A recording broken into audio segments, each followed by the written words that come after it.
This is how you make biscuits with just 3 ingredients. They're soft, simple, and come together really quickly. And just wait, because we're gonna take it one step further at the end of the video. Let's do it! This is like a cream biscuit, so I kind of cut out all the other stuff, like the butter, and then the folding, and then the resting in the fridge, and then the folding again. Like, literally, biscuits are taking like 48 hours, and ain't nobody got time for that. So I've developed this recipe to use cream instead of the butter. And we're gonna have biscuits as fast as we can mix these 3 ingredients up. I like using a scale for this one. All that matters is you're doing the cream and the flour to the same weight. Do about 5 ounces or 150 grams of all-purpose flour. And this recipe will make 3 to 4 biscuits. For every 150 grams or 5 ounces of flour, you're going to do 1.5 teaspoons of baking powder. And then I'm just gonna tear it. And I'm gonna go in with 5 ounces of heavy cream or 150 grams. This is 3 ingredients.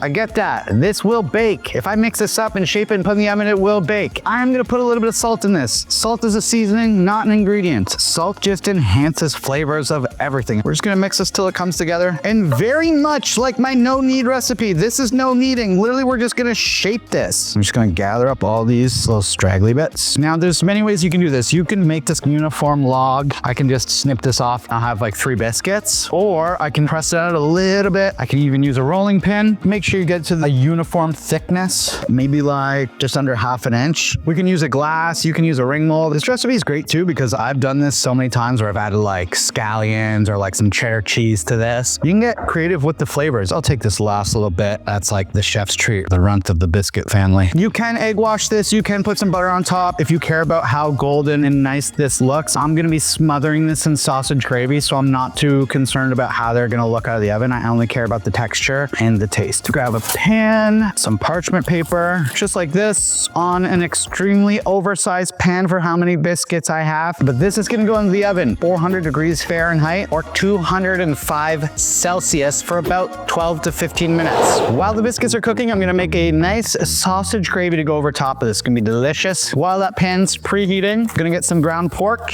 It is typically made with a breakfast sausage. I couldn't find any breakfast sausage, so I got some ground pork, and we can kind of make it breakfast sausagey flavors. Typically, ground pork, sage, black pepper. It's about like a 1% sage and a 1% black pepper. So I kind of want this pan, you know, hot. Really want to give this sausage a good sear. You want to opt for fattier pork for this because it'll help thicken up that sauce. If you don't have the fatty sausage, that's okay as well, because we can always just add fat by using like butter. Pan's hot. Gonna go in with my avocado oil, just enough to coat the bottom of the pan. We'll let that oil come up to temp, and we'll add our sausage. And before I break that up, I'm going to let it kind of just sear on the bottom of the pan. It's gonna ensure that I get a nice crispy crust on all that pork. Now's a good time though that we can season. A little bit of salt, good amount of pepper, good amount of sage, so we have that nostalgic breakfast sausage taste. A little bit of that GP. We're not there yet. We're just gonna let that go. I'm not gonna touch that. Maybe what, 5 minutes? Before filming this video, I called my wife. I was like, hey, can you check if we have sage? She's like, yeah, you have like a ton of it. You have not only like that little jar full, but you also have like a full bag of sage. Please don't buy any more sage. That just goes to show you that I never cook with sage. I don't know why. Sage is delicious. Oh yeah.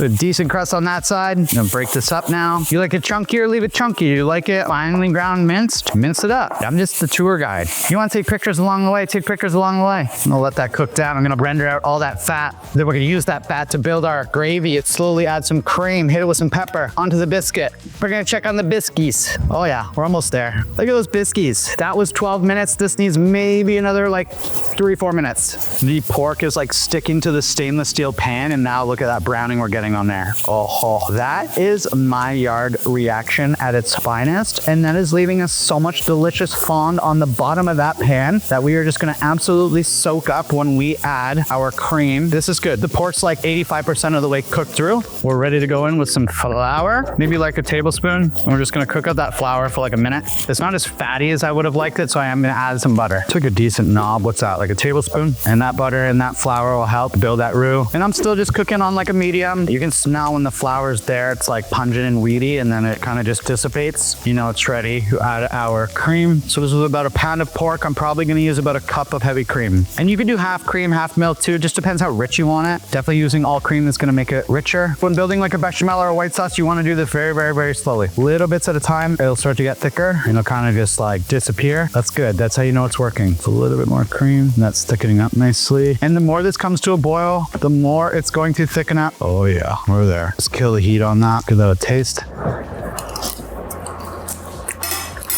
Definitely needs more pepper and then a good amount of salt. We nailed it. These biscuits are gonna be done. You do wanna get these on a cooling rack so they don't steam, but look at nice golden bottom, baby bottom, biscuit bottom. See that? Little creamy biscuit, super fluffy, a little bit airy. It's perfect. Just gonna take some of that sausage gravy and literally just smother this thing. I put a little bit of hot sauce on this, a little fat and acid, fat from the sausage and the cream, a little bit acid from the hot sauce. Let's dig into this one. Oh yeah. The crispy pork, we gave it time in the pan to crisp up, to having some nice textures. The creaminess of that bechamel that we built, we started from the roux. And then on that soft, tendery biscuit, doesn't get better than this, people. If you want to see Beijing beef better than Panda Express, click this video. Don't forget to like, comment, and subscribe. I'd love to hear if you've made this and how it turned out for you. Cheers.